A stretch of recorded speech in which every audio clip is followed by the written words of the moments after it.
Sveicināti, dārgie radioklausītāji, raidījumā Vērtību kompass. Mani sauc Ronalds Svarups, un šis ir raidījums, kurā mēs atklāti runājam par aktuālām tēmām katram jaunietim un skatāmies uz Bībeli kā uz mūsu dzīves un vērtību kompasu. Šoreiz es atbildēšu uz klausītāju jautājumiem, un mēs runāsim par luterāņiem, par attiecībām, draugiem, runāsim arī par bērnu skološanu, zinātni un arī praktisku ikdienas dzīvi kā kristiešiem. Nu tad sāksim. Vai luterāņi skaitās nedzīvi un ko man atbildēt uz šādu pārmetumu? Cik noprot, kāds draugs laikam uzdod šādu jautājumu, sakot, ka luterāņi ir nedzīvi. Tad domājot par šo rodas jautājums, kas tad ir dzīvs vai nedzīvs? Pēc kā to spriest? Un es varu noprast, kas aiz tā stāv, vai kāpēc cilvēks varētu teikt. Un es teiktu, ir arī grūti to spriest par visu denomināciju, ka visi luterāņi būtu nedzīvi. Es teiktu, parasti tas tiek teikts tad, kad draudzēs pietrūkst harizmas vai netiek izmantotas gara dāvanas. Esmu dzirdējis, ka nereti tas tiek pārmest, ka tiek par maz runāts par svēto garu vai par gara izpausmēm. Bet vai tie ir tie standarti, pēc kuriem tiek mērīta draudze? Un es domāju, ka mēs būtu ļoti pārsteigti, kad mēs aplūkotu pirmās draudzes. Tanīs mēs zinām papētot, ka tanīs dziedāja psalmus, visdrīzāk bez instrumentiem, tikai ar balsīm. Tanīs draudzēs noteikti nedejoja, tanīs bija kārtība, arī liturģija. Tur runāja un sludināja tikai vīri, netika runāts mēlēs, un katru reizi tika svinēts vakarēdiens. Un šīs draudzes arī nerīkoja nekādus pasākumus. Nebija svētdienas skolas vai evanģelizācijas pasākumu vai kā cita, kas varētu arī piesaistīt uzmanību vai vienkārši, lai izpatiktu cilvēku dažādām vajadzībām. Tās bija pavisam vienkāršas un darīja praktiskus arī diakonijas darbus. Un no malas ienākot, mēs varētu teikt, ka tāda draudze ir mirusi, vismaz izskatītos pēc mūsdienu standartiem.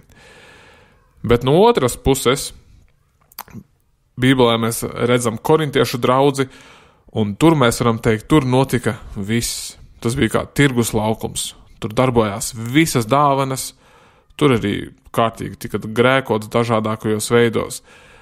Viņi bija gan lepni, bet ļoti darbīgi. Daudz kas tur notika. Un no ārpuses varētu teikt, ka viņi izskatījās dzīva, ka tur viss notika. Visas gara dāvanas, izpausmes, viss bija tur. Bet ko pārmeta Pāvils viņiem? Kāpēc šī vēstule ir rakstīta? Un mēs redzam, ka viņiem bija dāvanas, un Pāvils arī izskaidroja, kā dažas šīs dāvanas lietot, bet beigās viņš saka, ka tas, kas viņiem trūka, vai pēc kā vajadzētu draudzēji tiekties, bija mīlestība. Un tāpēc es teiktu, ka draudze ir dzīva, ja tanī ir mīlestība. Ja tanī ir mīlestība, tas nozīmē, ka svētais gars tanī darbojas, jo dāvanas pašas par sevi neko neliecina par draudzes dzīvību. Jo mēs lasām Bībelē, ka svētā gara auglis ir tas, kas liecina, ka svētais gars tur darbojas. Jo dāvanas ir visiem, un mēs redzam arī, ka dāvanas Bībelē daudzos piemēros, ka bija viltus pravieši, arī vecajā derībā faraona, šie priesteri arī varēja attēlot Mūzes dāvanas. Bet tas, ko Bībelē saka, ja draudzē ir mīlestība, tad tur ir svētais gars. Ja tur ir mīlestība, tad tur būs viesmīlība, tā arī visdrīzāk sludinās cilvēkiem, uzrunās cilvēkus, tā pamācīs cilvēkus, pamudinās viņus, jo tie mīl savus brāļus un māsas, un tā augs ticībā un visdrīzāk arī skaitā. Un Jēzus to apstiprina, viņš sakot, runāja par šo mīlestību, kas tad ir tas, kas ir Kristus sekotājs. Jāņa 14. nodaļā 15. pantā Jēzus saka, ja jūs mīlat mani, tad turiet manas pavēles. Un tad interesanti Jāņa 15. nodaļa 14. pants. Pirms tam bija 14. nodaļa 15. pants, tagad 15. nodaļa 14. pants, viegli atcerēties. Jēzus saka, jūs esat mani draugi, ja jūs darāt, ko es jums pavēlu. Jūs esat mani draugi, ja jūs darāt, ko es jums pavēlu. Tad šeit Jēzus saka, ka tagad bieži mēs dziesmās dziedam, mēs tevi mīlam, Dievs, vai es tevi mīlu, vai kā citādāk, tad mums jājautā, vai mēs turam Jēzus pavēles, ja mēs darām to, ko viņš ir teicis mums darīt. Un Jēzus saka, ja jūs to darāt, tad jūs mani mīlat. Citādāk jūs mīlat mani tikai ar savu muti, tikai jūs pasakat to. Un Jāņa 13. nodaļā 34. pantā Jēzus saka, jaunu balsu es jums dodu, ka jūs cits citu mīlat, kā es jūs esmu mīlējis, lai arī jūs tāpat cits citu mīlētu. No tā visi pazīs, ka jūs esat mani mācekļi, ja jums būs mīlestība savā starpā.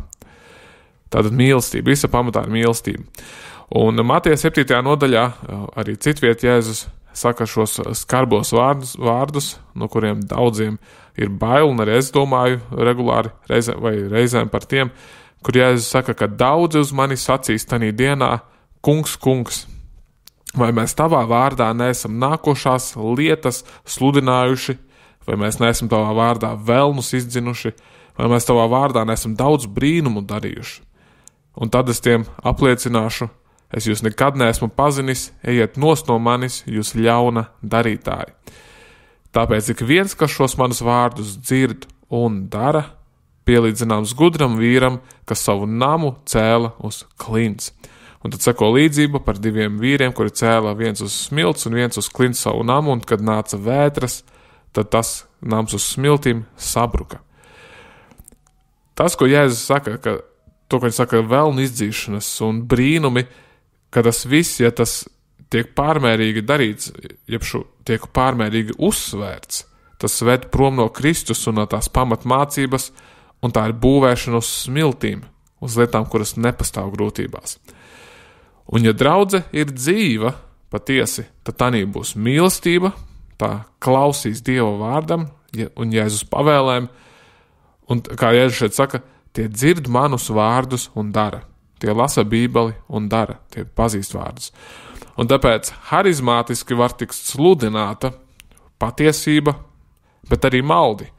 Tas, ka kaut kas notiek pēdiņās dzīvi, kā mums tas varētu likties, nenozīmē, ka tas ir auglīgs un paliekošs.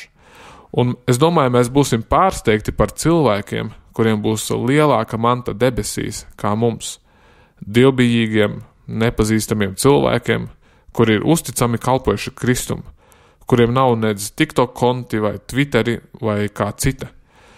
Un es teiktu, ka draudze, kura nāk gadu no gada uz vienu un to pašu, katru svētdienu, klausās garu uzrunu, sagatavotu, uzrakstītu visu uz papīra, ir nevis nedzīva, bet stabila.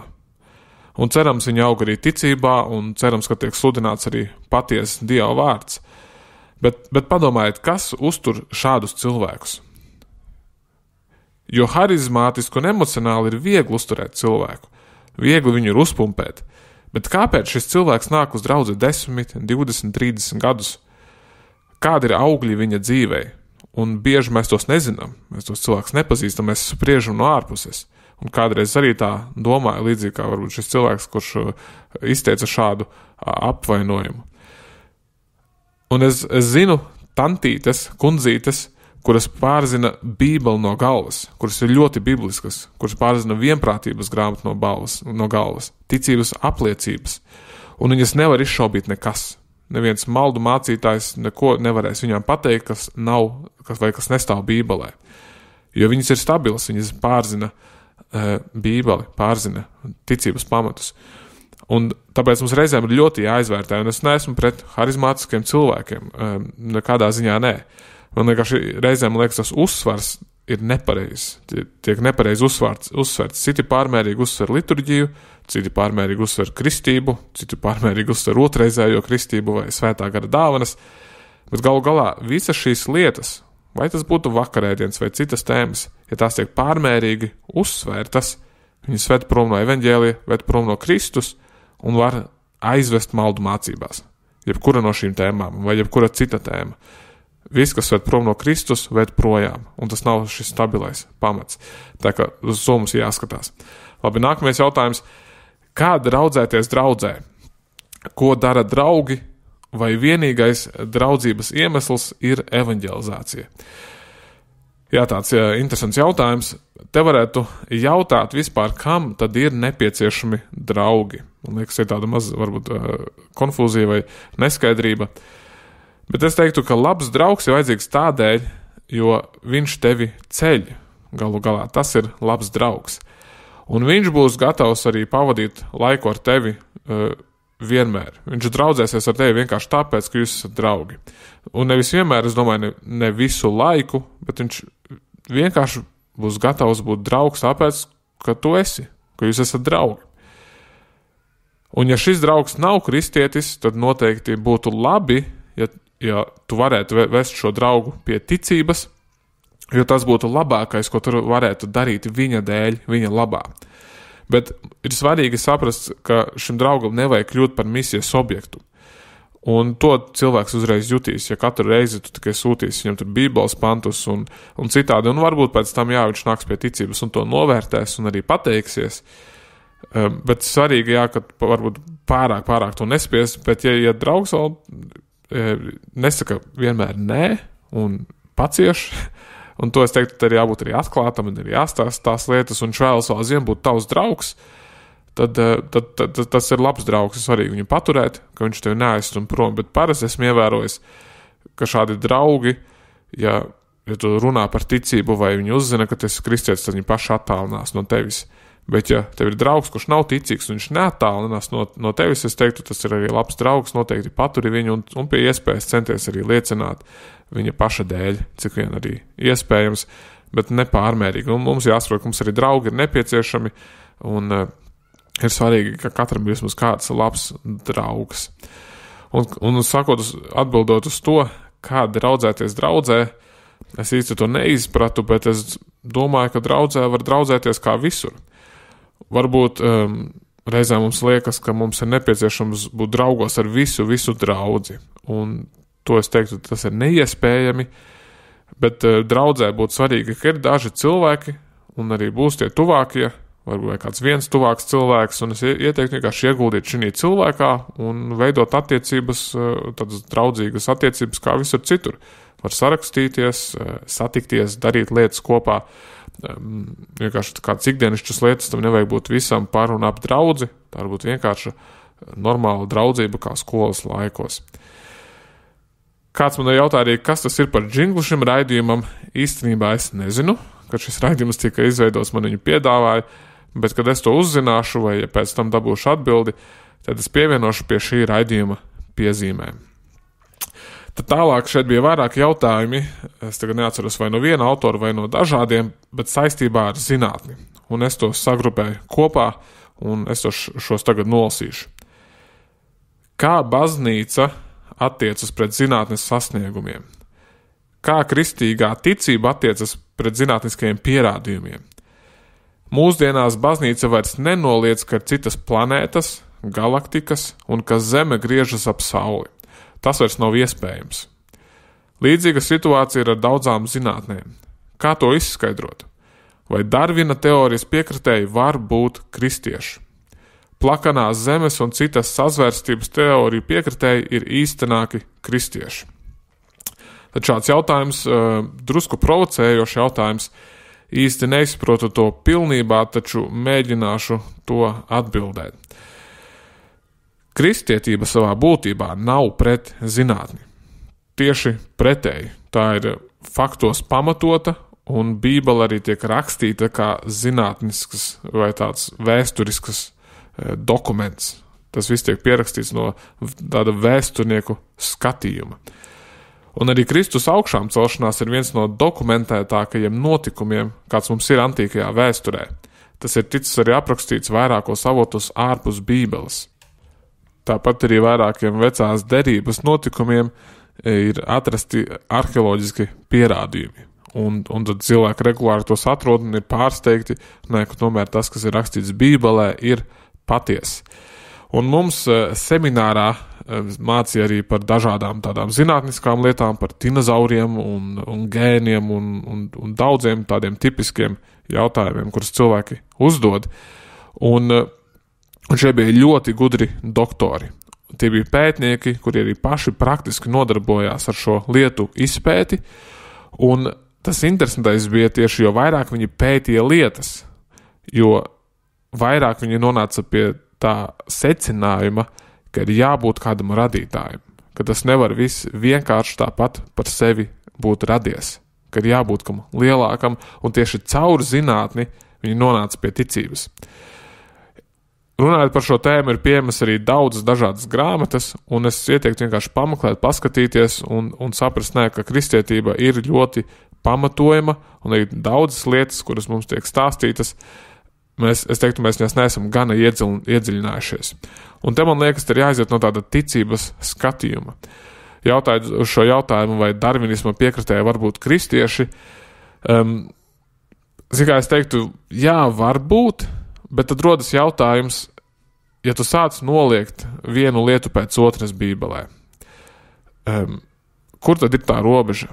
Un es kādreiz arī domāju, sakot, jā, bet taču nevajag ticēt visam, kas ir rakstīts 1. Mūzes grāmatā, un jā, tas vai tur Jonu apēda zivs un visiem citiem notikumiem. Bet tad es arī aizgāju līdz tādam punktam, sapratu, bet kur tad ir tā robeža? Vai tas nesākas ar vienu lietu un nenoved pie daudzām citām? Un tā problēma rodas, kad mēs savā masticībā sākam izņemt lietas ārā no Bībeles, jo mēs tām negribam ticēt, vai mūsdienu zinātne saka, ka tas nav iespējams. Tad rodas problēma, un tad galu galā mēs varam arī pazaudēt savu ticību. Un es labāk ticu lietām, kā viņas ir, varbūt mani sauc par muļķi, bet Dievs nepaliks kaunā. Un viņš ir paties, es zinu, ka tas, kas Dieva vārdā rakstīts, ir paties, un Dievs to arī pierāda. Un to mēs arī uzzināsim noteikti arī pēc tam debesīs, vai arī zinātnieki atradīs šīs lietas, apgāzīs.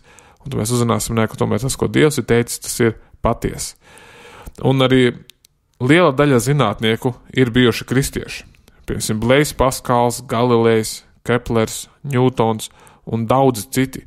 Un kristieši bija arī tie viduslaikos, kuri sāka pētīt lietas dziļāk.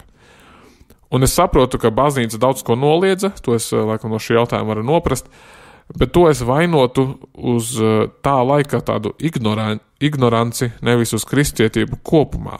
Jo, ja mēs lasām Bībeli, mēs tieši redzam pretējo, ka daba ir brīnišķi radīta, ka kaut kas viņu satur kopā, un Bībelē ir vairākas lietas, kuras tā jau apstiprināja pirms vēl zinātne šīs lietas zināja. Kā piemēram, ka ir nepieciešams mazgāt rokas, vai ka asinīs ir dzīvība, vai ka ir visums, ka tas neturās nekur, tas ir rakstīts jau iepa grāmatā. Tā ka šādas gudrības tolaik nebija nekur citur pieejamas, bet Bībelē tās jau bija rakstītas. Un nerunājot vispār par morālām lietām, par visiem socioloģijas pētījumiem un audzināšanas lietām, kuras cilvēki raksta psihologi, kur Bībele sen jau ir pateikusi kādas lietas pirms gadu tūkstošiem, un kuras vienkārši strādā, un kuras ir uzticamas. Un ir jāsaprot arī to, ka kristietību cenšas apgāst jau no pašiem tās sākumiem. Tā ir visvairāk pārbaudītākā reliģija. Bībele ir visvairāk pētītākā grāmata. Man liekas, sātnes neko citu vienkārši negrib kā iznīcināt Bībeli.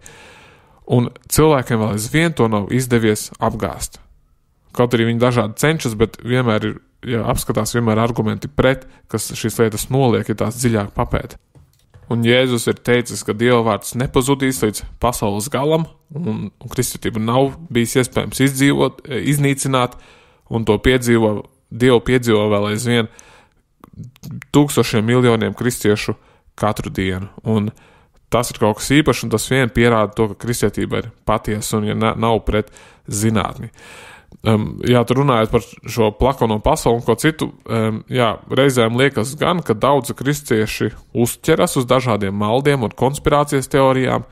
Es nezinu, kāpēc tā, bet tāda tieksme pēc misticisma ir jūtama, daudziem kristiešiem. Bet es teiktu, arī parasti dzird arī tikai tos skaļākos cilvēkus, un tie nebūtu nepārstāv vairākuma viedokli. Lielākā daļa kristiešu ir klusi, pieticīgi, un gana arī pazemīgi, bet ne visi, un pārsvarā dzird tikai tos skaļākos, tos dažus, kas ir šīs lietas. Bet jāatcerās, arī daudzas konspirācijas teorijas ir piepildījušās. Tā kā arī tur tā robeža ir kaut kur pa vidu.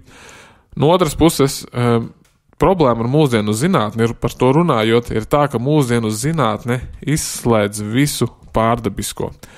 Un es dzirdēju kā vienu stāstu, kur Pauls Vašars stāstīja, kur kāds vīrs kādā ciltī gāja upurēt saviem dieviem, kādu dzīvnieciņu vai ko citu, un viņš to darīja tāpēc, lai glābtu savu dēlu, jo tas bija smagi saslimis.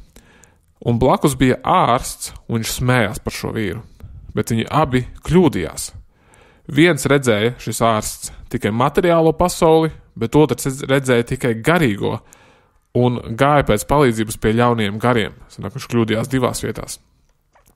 Bet Bībele uzrāda, ka garīgā pasaule ir daudz reālāka pat par mūsu fizisko pasauli. Un reizē mūsu zinātne, vai teiksim vienmēr, viņa kļūdās šī, ka viņa izslēdz pilnībā visas garīgās paranormālās lietas, par kurām Bībele runā un kuras nevar izslēgt. Un ja šādi salīdzina zinātni un kristietību vai ticību, tad jā, savā ziņā tās ir pretstatā. Bet es teiktu, zinātne vienmēr apstiprina, es domāju, ka zinātne nevar nogāzt Bībeli, ka Bībelē ir ieliktas dziļas patiesības, ka tā ir patiesa savā būtībā un ka Dievs ir gudrs un visa radītājs. Un mūsu seminārā lekcijas vadīja lektori no organizācijas, kas saucās Wort und Wissen, vai Vārds un zināšanas, vai Vārds un zinātne, un viņiem ir YouTube kanāls, un tur ir atrodamas arī lekcijas angļu valodā, arī tieši par plakano zemi, un tas arī atrodams arī krieviski, pārsvarā tomēr ir atrodamas uzrunas vācu valodā. Un viņi runā par dažādām tēmām, par fosīlijām, par Bībeles patiesumu, par zemes vecumu, dinozauriem, visādām teorijām, visu kaut ko. Viņiem diezgan regulāri iznāk jauni video. Tā kā kristietība nav akla ticība, bet Bībelē netiek viss aprakstīts zinātniskos terminos, netiek viss tā precīzi aprakstīts, tieši pretēji tiek aprakstīts vienkāršā valodā, reizēm tēlaini, bet tas nenozīmē, ka tas nav patiesa vai ka uzreiz viss tā tiešām ir jāuztver, kā tiek rakstīts, bet es cenšos tendēt uz to, ka tas ir tā jāuztver, ja Bībele nesaka citādāk. Ja Bībele raksta to kā vēsturisku notikumu, tad mēs pieņemam to kā vēsturisku notikumu. Nākamais jautājums. Kā kristīgās vērtības nodot saviem bērniem, jauniešiem, ja skolā māca pretējo, piemēram, svētki un pasaules radīšana? Kā mācīt bērnus un mācīties, un tad ir jautājums par dienas režīmu un nedēļas ritmu. Jā, tās pašas jautājums, uz šo visu es neatbildēšu, bet tā ir ka skola ļoti ietekmē mūsu bērnus visās lietās.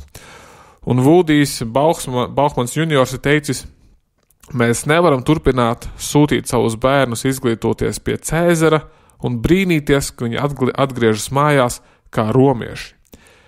Ja bērnu ietekmē 8 stundas skola katru dienu, 3 stundas TikToks un 2 stundas video spēles un vēl stundu draugi, un tad mēs ar viņiem pusstundu vakarā parunājam, tad ir ļoti grūti kaut ko izlabot. Es teiktu pat neiespējami. Ļoti, ļoti grūti. Un tāpēc mums nav jābrīnās, liekas, kā viņš taču ir ticīgs, mēs darām lietas mājās, mēs lūdzam, mēs ejam uz draudzi vienreiz nedēļā, bet kad viņš atnāk mājās kā romietis. Un mēs paši ar sievu domājam mācīt mūsu bērnus, viņi vēl ir mazi, bet mēs jau sākam pētīt šīs lietas. Nu, daudzi šim nepiekrīt, un es neesmu nekādā ziņā ar foliju cepurīt vai kā citādāk, bet vienkārši mums liekas, ka mēs to spētu darīt labāk. Jo, manuprāt, mūsdienu izglītības sistēmai ir milzīgi robi. Pirmkārt, tie neveicina kritisku domāšanu, tur bērniem netiek mācīts pašiem pētīt un mācīt lietas, viņiem jau viss tiek iegrūsts tā kā mutē iekšā. Es domāju, arī klasēs ir par daudz bērnu, viens jau visu ir izpratis, otrs neko nesaprot un arī nesapratīs, līdz neies uz konsultāciju, un galvenokārt netiek audzinātas labas morālas vērtības skolās, un arī netiek iemācītas svarīgākās dzīves jomas, tās, kuras skolai tiešām būtu jāiemāc. Un bieži mums tiek sacīts, ka tas viss ir jādara profesionāļiem un ka mums ir jāuztic visi profesionāļiem, bet es domāju, tas ir vairāk, lai arī mūs iebiedētu, un es domāju, ka tas nav nekas tik neiespējams, un pamācoties drusku, izejot varbūt kādu īsu pedagoģisku apmācību arī, vai vienkārši pamācoties kādas lietas no cilvēkiem, kuri to ir darījuši, es domāju, ka tas ir iespējams, ka tas nav nekas neiespējams, bet tas prasa upurus, tas prasa atteikties no daudz kā, bet ja Dievs dos, tad mēs to pamēģināsim, un pēc gadiem es varēšu dalīties arī savā pieredzē no šī. Uzreiz cilvēki, kad es par to runāju, tad jautā, bet kas tad par sociālo kontaktu? Viņš taču izaugs kā kaut kāds jocīgs cilvēks, un es ieteiktu paskatīties, ja uz cilvēkiem, kur ir izgājuši mājmācību, viņi ir ļoti normāli cilvēki. Ļoti labi cilvēki, ja vecāki ir bijuši normāli, nav bijuši pārāk noslēgti un pasargājuši, tad šis cilvēks ir ļoti sakarīgs un pat daudz izglītotāks cilvēks kā vidējais pusaudzis.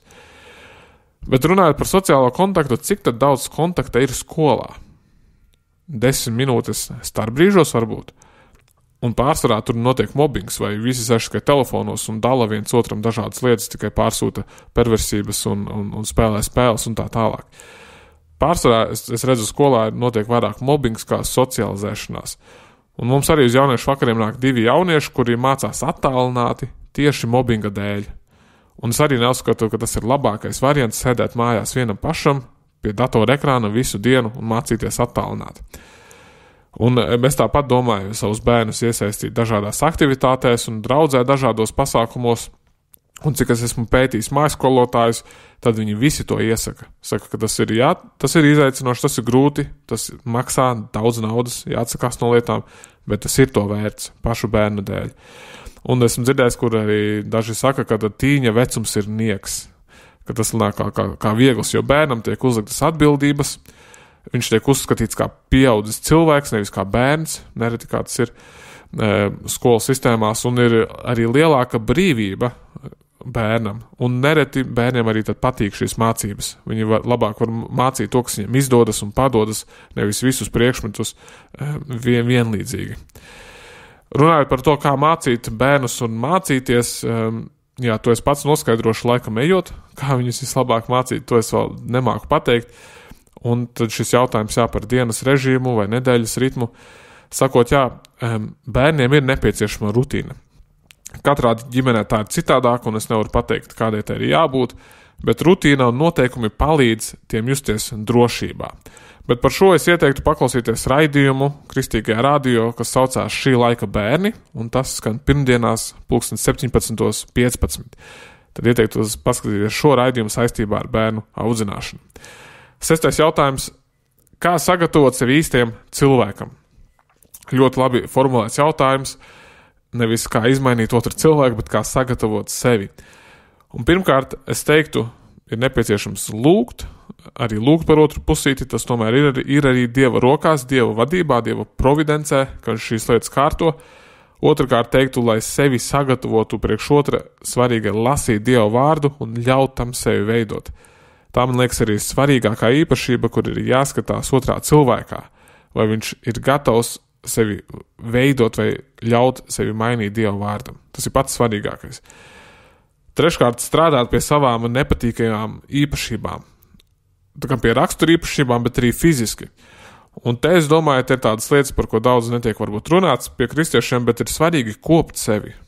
Sievietes var uzlikt drusku arī make-upu, tas nav aizliegts. Var nopirkt smaržas, vai ne? Jaunieši arī iet dušā regulāri, uzlikt tīras drēbes, sportot, ēst veselīgi un būt ar labām manierēm. Tas viss ir nepieciešams, un mēs varam izmantot šo laiku, lai sevi tam sagatavotu. Mūsdienu pasaule, protams, ar to pārspīlē, ar visādiem tur dating tipiem un visu kaut ko citu. Tas nav nepieciešams, es domāju, bet drusku par to padomāt arī vajag, un ir svarīgi, ka mēs par to drusku padomājam. Un tad arī domāt par darbu, ko mēs strādāsim, kā mēs dzīvosim, būt uzņēmīgiem un būt čakliem. Tas ir pie šī fiziskā. Un ceturkārt, es teiktu, ir svarīgi nekoncentrēties uz attiecībām. Tiekties būt pašpietiekamam Dievā. Bet tad, kad parādas šī meitene vai puisis, tad arī svarīgi ir rīkoties, izrādīt interesi, un tad pirms jūs kļūstiet par draugu vai draudzeni, izrunāt svarīgus jautājumus. Es kādreiz biju dalījies ar šiem jautājumiem pirms kāzām, un censties neiemīlēties, censties neatmodināt šīs jūtas, cik iespējams, palikt ar svaigu prātu, un tad, ja viss pa lielam apmierina, tad sajieties kopā, tad var ļauties arī šīm emocijām un jūtām vairāk, un tad ātri virzieties uz kāzām, cik vien iespējams. Bet kamēr jūs esat vieni, es teiktu, izmantojiet šo laiku, lai augtu dievbijībā, sekotu Kristum, bet arī, ja parāda šis otrs cilvēks, tad izmantot arī šo iespēju, bet nevis pārlieku tiecoties, un tad Dievs arī šīs lietas risinās. Svarīgi, ka ja tu meklē otru cilvēku, tad arī esi vietā, vidē, kur ir šis otrs cilvēks. 7. pirmspēdējais jautājums, vai mums būtu jādzīvo kā etnogrāfiskajā muzejā, tikai ievērojot svēto rakstu likumus, priekšrakstus, vai tomēr evolūcija ir gājusi uz priekšu, un šodienas cilvēku sadzīve ir mainījusies atšķirībā no tā, kādas ir aprakstīts Bībelē un tajos laikos, kad dzīvoja Jēzus. Droši vien tas ir ienesis arī zināmas korekcijas cilvēku sadzīvē, uzvedībā un paražās. Protams, ir vērtības, kas ir nemainīgas un kam ir jāpaliek nemainīgām. Dzīvība, laba, ļaunā nošķiršana. Jā, labs jautājums. Jā, mums nav jādzīvo tādā ziņā kā etnogrāfiskajā muzejā, ka mums būtu jānesā tā laika drēbes, jāsvin tā laika svētki, jāuzvedās kā tanī kultūrā uzvedās. Un ne visi likumi no Bībeles mums nav jāievēro, bet ir ļoti jābūt uzmanīgam, jo Bībelē ir likumi, dažādi likumi, un es domāju, tas ir tas, ko šis autors jautā, vai es varu vilkt bez muzeja, man jānesā drēbes, es nevaru vilkt sintētiskas drēbes un tā tālāk. Bībele runā par 3 likumu veidiem – par civil likumiem, ceremonāliem likumiem un morālajiem likumiem. Civil likumus mēs varam ievērot, ja vēlamies un ja tos ir iespējams ievērot. Ceremoniālos likumus daļai mēs jau ievērojam, piemēram, mēs mazgājam mūsu rokas pirms ēšanas vai izolējamies, kad esam apsumuši, bet citādāk šie tā saucam arī upuru likumu un viss, kas saistīts bija ar priesteru darbību templī, mums vairs nav jāievēro. Par šo tad var izlasīt vēstuli ebrejiem. Bet visi citi likumi, kas attiecas uz morāli, uz morālām lietām, tie ir jāievēro. Un priekš kāda tie šķitīs kā etnogrāfiskais muzejs, priekš kāda tie šķitīs pavisam labi likumi, tas ir atkarīgs, kāds ir šis skatījums. Mēs varam tos ignorēt. Ir tādi, kurus Dievs saka, skaidri ir grēks, un citi nav. Piemēram, tas pats jautājums par homoseksualitāti, vai ne? Bībele skaidri pret to. Bet citi jautājumi netiek uzreiz teikts, ka ir grēks, piemēram, ka sieva rūpēs par saviem bērniem, vai ne? Kad ir paliek ģimenē vairāk. Par to Bībele arī runā, ka viņa ir laba nama māte, ka viņa audzina savus bērnus, vai ne? Ne visi to tā spēj vai grib vai saprot, bet es redzu, ka Dievs to ir labi paredzējis, ka vīrs ir ģimenes galva un viņš mīl savu sievu un ir gatavs darīt visu viņas labā un sieva cīna savu vīru. Bet tad attiecīgi viņa lomas ir sadalītas, kā to Bībele apraksta. Tas ir skaisti un tas ir labi. Bet pārsvarā cilvēkiem ir pārmetumi, kad šādu jautājumu arī uzdodot jautājot, ir par to, kur Bībele ir pret mūsdienu feminismu, un arī, kur Bībele ir pret vai par laulības dzīvi. Un tas cilvēkiem pārsvarā nepatīk. Taču mēs redzam arī tās sekas, kādas rodas, ja cilvēki nedzīvo pēc tā, ko Dievs prasa. Dieva likumi ir labi. Gan vecajā derībā, gan jaunajā derībā tas, kas tiek prasīts. Man ļoti patīk Dieva likums. Tas ir ļoti labs. Es redzu lielu svētību tam savā dzīvē. Paldies Jēzum, ka es netikšu tiesāts pēc tā, jo tad man šis likums nepatiktu, jo es to nevarētu izpildīt. Tas būtu neiespējami. Bet es to neienīstu, jo man ir ticis piedots pie krusta. Un tāpēc es mīlu Dieva likumu. Es varu paņemt visu to labāko un censties dzīvot pēc tā. Un es domāju, mums visiem vajadzētu tiekties pēc iespējas dzīvot tuvāk Dieva vārdam. Visos tā jautājumus, visās lietās pēc iespējas tuvāk. Jo tas ir labs, viņš ir skaists. Un bieži mēs to nevaram izprast, vai mums liekas, kāds tā varētu būt, bet es teiktu, tas ir mūsu sirds cietības un masticības dēļ. Bet es domāju, ja mēs to pamēģinātu, iemīlētu, tad mēs piedzīvot tās svētības, kuras tas mums nes. Un tad turpinot par šo, tad ir līdzīgs dabas jautājums, pēdējais jautājums, kurš skan šādi. Kā praktiski bīties Dievu mūsu labklājības kultūrā? Varbūt ir kādas praktiskas lietas, kas palīdz. kā nepakļauties šī laikmeta garam attiecībā uz apģērbu, kosmētiku, plastiskajām operācijām un citiem uzlabojumiem. Dievbijīga sieviete, dievbijīgs vīrietis un tā tālāk. Līdzīgs jautājums, taču no citas drusku perspektīvas. Es teiktu, ka mūsdienu kultūrai ir ļoti liela ietekme uz kristiešiem un uz visām draudzēm. Un es teiktu, ir grūti izvairīties no tā ietekmes. Un praktiski, kas palīdz, protams, lai no tā izvairītos, ir lasīt Dievu vārdu, pētīt, studēt to kārtīgi no visiem tās aspektiem un lasīt arī īpaši veco derību. Arī daudz lietas vecajā derībā ir pateikts par Dievu, un tas palīdz arī praktiski bīties Dievu šī mūsdienu kultūrā. Bet tā ir, mēs dzīvojam labklājības kultūrā, kura tiecas pēc lietām un skaistuma un egoisma, tā atsakās no visa, kas varētu traucēt pēc savām iekārēm, pēc tām lietām, kuras grib sasniegt. Un praktiska lieta, kura palīdz šī bez Bībeles lasīšanas, es teiktu, ir nelietot sociālos tīklus. Un te es pieļauju, ka sieviete rakstīja šo jautājumu, bet neskatīties uz citām sievietēm, neskatīties, kā kurš ģērbjas, vai ir kādu auto, kurš brauc, vai ko ēd, jo tā ir salīdzināšana tas, kas tad veicina šo visu, un mēs bieži tiecamies, jo mēs gribam izrādīties. Un te es teiktu, ir svarīgi jautāt, ko tad Dievs prasa no manis, kas ir tas, ko Dievs grib, kā viņš grib, lai es dzīvoju, nevis tas, ko citi nosaka. Un varbūt šeit ir arī jāmaina draugi, vai jāmaina kādas lietas, kuras mūs ietekmē, vai mazāk filmas jāskatās, vai mazāk grāmatas jālasa, kuras nav par labu mums, vai kas cits. Bet jāizvairās no šīm lietām, vairāk jālasa Dieva vārds, un tas tad sakārto šīs proporcijas un lietas. Un atteikties vairāk no sociālajiem tīkliem, es vairāk un vairāk piedzīvoju, cik slikta tie nes, kā laba.